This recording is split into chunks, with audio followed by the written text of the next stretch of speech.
It's Govia Radio, and we are at Ultra Music Festival in Miami. Lots of talents out here, and I had the pleasure to come out here with Brightest Young Things. And we are here right now with Matt and Kim. Look at these beautiful people. At this time last year, what were you guys doing? This time last year, we were recording. Yeah, we were recording the most recent album we put out. Lightning. Called Lightning. But you know, we've just been on the road all the time. That's what we do. We just stay on the road, we play, and the shows, you know, luckily grow and grow. It makes things feel new and exciting. It's fun. Yeah, you know, I work in EDM radio, and you guys are doing Ultra Music Festival. I've done Top 40 radio. I've seen you guys do Top 40 shows, alternative shows. Can you guys classify yourselves as a genre, or what the hell's going on here? You guys are doing every single type of genre. I feel like for a while it was tough to just know where we fit, but then it also became amazing because we kind of can go almost anywhere. I mean, we haven't done the country genre. We'll see. Maybe we make our way in. But no. Banjo. We've been extremely lucky, and we've done shows with punk bands, we've done shows with DJs, we've done shows with indie bands. Yeah, I remember very close to each other. We did a tour with a band called Against Me, which is like a punk rock band from Florida. And then soon after that, we did a tour. Remember when we did the tour with Major Lazer and A-Track, and I guess DJ AM was on those dates, and Rest in peace. Rest in peace. Yeah. But the one thing that ties it all together is we make sense places where people want to go and get wild and have fun. That's the only tying factor between any places we make sense.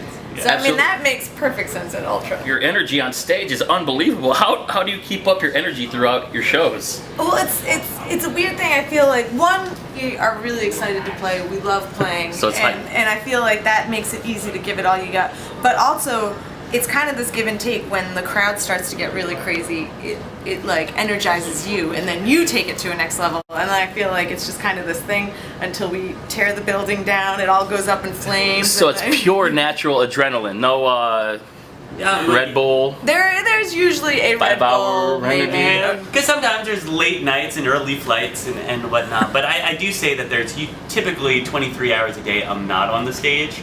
So that 1 hour, it's kind of store it all up, and still it's tough to go out in front of however many people that are really excited. And I see these, bands that just look so bored when they play. Yeah. Like, are you really that bored? Is that just a look you're putting on? I just believe in honesty, and we get excited, so we show it. I'll rewind a little bit. We were talking about genres, what genre you associate yourselves with, and obviously it's everything. What type of music were you listening to before you made it big?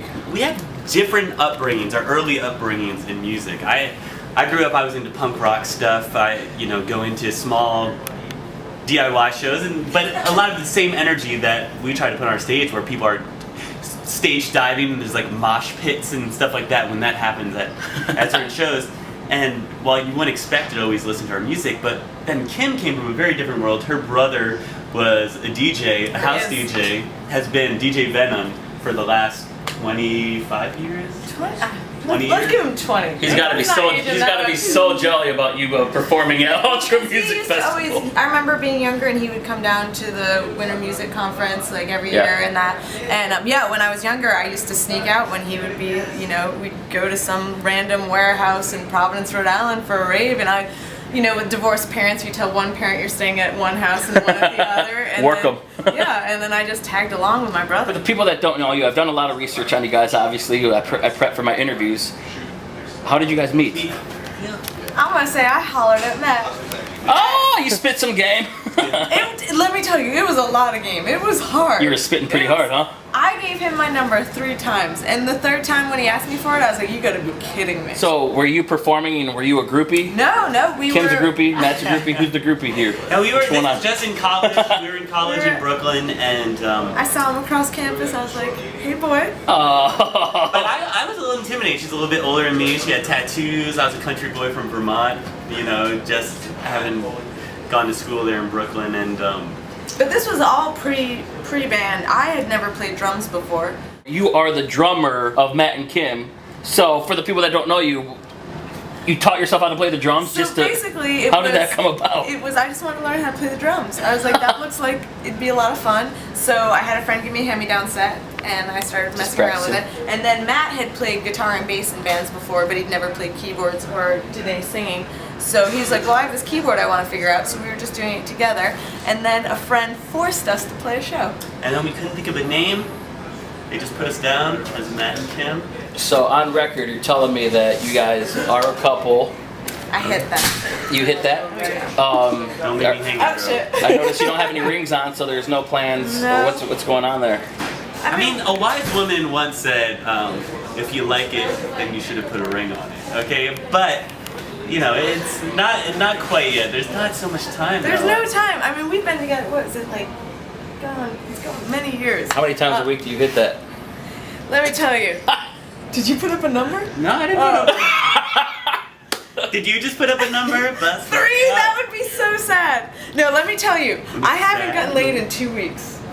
But let me tell. All right, so the first week, like everyone over there just kind of looked at me. All right, so what are you doing? We're getting deep here. You have one of the hottest girls in the industry. I love this. Yeah. Man. So okay, I had my period 1 week, and after you've been with someone for so long, it doesn't matter. Period. I feel like well, no, but on the other hand, you're like, I can wait this one out. Yeah. I can wait this one out. We don't have to get the towels out. And then let me tell you. So then we rented a house. Yeah. We rented a house.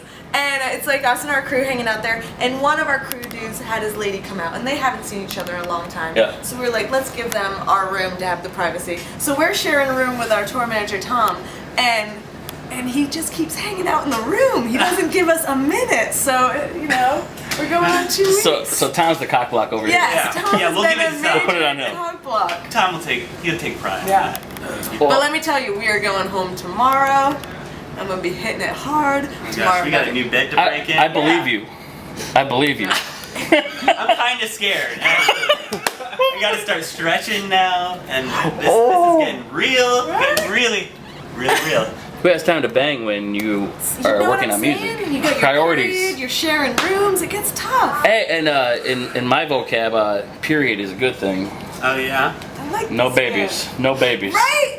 Clear who wears the pants in this relationship. Well, apparently he gives you the P whenever he wants to, so it's like reverse effect over here. He uses the P as advantage. That's right. It's true. It's true.